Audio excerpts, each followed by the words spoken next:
Navy के pilot बार बार इन घटनाओं को दर्ज करते हैं, ऐसी अनजान चीजें जो असंभव गति से अजीब और अनियमित हरकतें करती हैं। इन लीक हुई जानकारियों ने दशकों से अटकलों को बढ़ावा दिया, जिसका अंत कोना ब्लू नाम की अफवाहों में हुआ, जिसे एक बेहद गुप्त प्रोग्राम बताया गया, जो कथित तौर पर एलियन टेक्नोलॉजी को रिवर्स इंजीनियर करने के लिए बनाया गया था। ये समझने के लिए कि ये अफवाहें कैसे जिंदा रहती हैं, हमें उस माहौल को समझना होगा जो इन्हें पैदा करता है। यह डायग्राम रक्षा विभाग यानी डिपार्टमेंट ऑफ डिफेंस के विशाल आकार को दिखाता है, 28 लाख कर्मचारियों और 842 बिलियन डॉलर के बजट के साथ। ये एक बेहद विशाल और जटिल व्यवस्था है। इस 5 कोनों वाली इमारत के अंदर जानकारी को बेहद सख्ती से अलग अलग हिस्सों में बांट कर रखा जाता है। जब कोई संगठन इतना बड़ा हो जाता है तो अत्यधिक गोपनीयता जानबूझकर नहीं, बल्कि उसके विशाल आकार का प्राकृतिक परिणाम बन जाती है। जनता सोचती है कि सेना आसमान में क्या छिपा रही है, लेकिन असली चिंता यह है कि यह संस्था जानकारी छिपाने के लिए कितनी परफेक्ट तरीके से बनी हुई है। जब आम लोग आसमान की ओर देखते हैं तो जांचकर्ता हिसाब किताब की फाइलों में देखते हैं। वहाँ उन्हें एक ऐसी संस्था दिखाई देती है जो सामान्य वित्तीय नियमों से लगभग बाहर काम करती है। डिपार्टमेंट ऑफ डिफेंस ही एकमात्र फेडरल एजेंसी है जो लगातार अपने वित्तीय ऑडिट में फेल होती रहती है। रक्षा बजट के इस अनुपातिक विभाजन को देखने पर आपको 125 बिलियन डॉलर का एक हिस्सा दिखाई देगा। 2015 में एक आंतरिक ऑडिट ने ठीक इतनी ही रकम की प्रशासनिक बर्बादी को पहचाना था, लेकिन इन कमियों को ठीक करने के बजाय वरिष्ठ रक्षा अधिकारियों ने उस रिपोर्ट को दबा दिया ताकि राजनीतिक जांच से बचा जा सके। जब अकाउंटिंग रिकॉर्ड्स को और गहराई से देखा गया तो उससे कहीं बड़ी समस्या सामने आई।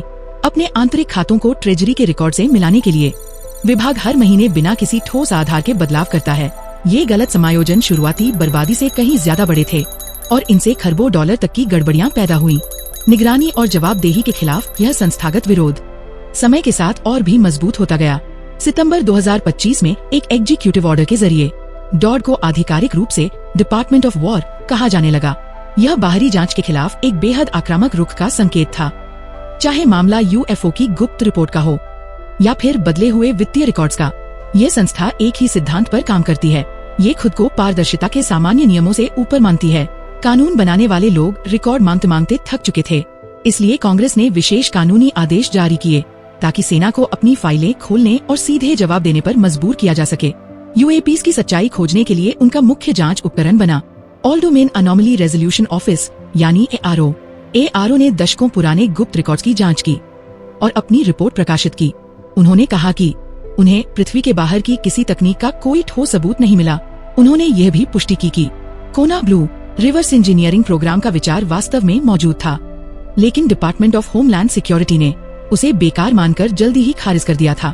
फिर भी एलियन से जुड़ी सबसे बड़ी अफवाहों को गलत साबित करने के बाद भी एआरओ की जांच टीम को सैकड़ों ऐसी घटनाएं मिली जिनका कोई स्पष्ट जवाब नहीं था।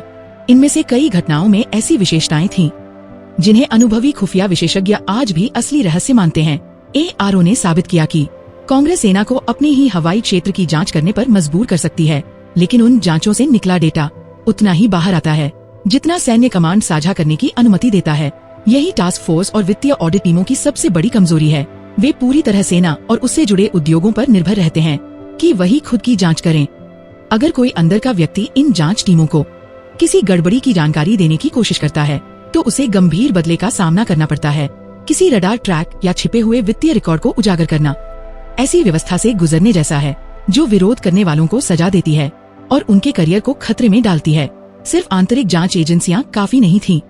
कांग्रेस ने समझ लिया था कि उन्हें ऐसा तरीका चाहिए जो निडर अंदरूनी लोगों को सीधे सैन्य कमान को बाईपास करने की ताकत दे सके। जवाबदेही की इसी कमी ने 2025 के congressional whistle blower protection act को जन्म दिया। ये एक ऐसी व्यवस्था थी जिसे डिपार्टमेंट ऑफ वॉर की गोपनीयता को अंदर से पूरी तरह तोड़ने के लिए बनाया गया था। इस कानून के फ्लोचार्ट में सरकारी कर्मचारियों, स्वतंत्र कॉन्ट्रैक्टर्स और नौकरी के आवेदकों के लिए एक नई कानूनी सुरक्षा दिखाई गई जो किसी भी गलत काम का खुलासा करते हैं। इसमें 180 दिनों का सख्त नियम भी शामिल था। अगर कार्रवाई अटक जाती है तो व्हिसल ब्लोअर सीधे फेडरल कोर्ट जा सकते हैं। इससे निगरानी और जवाबदेही की दुनिया पूरी तरह बदल गई। अब समुद्र के ऊपर उड़ती किसी रहस्यमयी वस्तु की फुटेज लीक करने वाला रक्षा ठेकेदार और नकली वित्तीय रिकॉर्ड्स उजागर करने वाला आम ऑडिटर दोनों एक ही कानूनी रास्ते का इस्तेमाल करते हैं। यूएफओस को लेकर जनता की लगातार दीवानगी ने कानून बनाने वालों को जवाब मांगने पर मजबूर किया और इसी प्रक्रिया में उन्होंने अनजाने में वह कानूनी व्यवस्था बना दी जो अमेरिकी इतिहास के सबसे बड़े और सबसे ज्यादा फंडेड वित्तीय ब्लैक बॉक्स को तोड़ सकती है।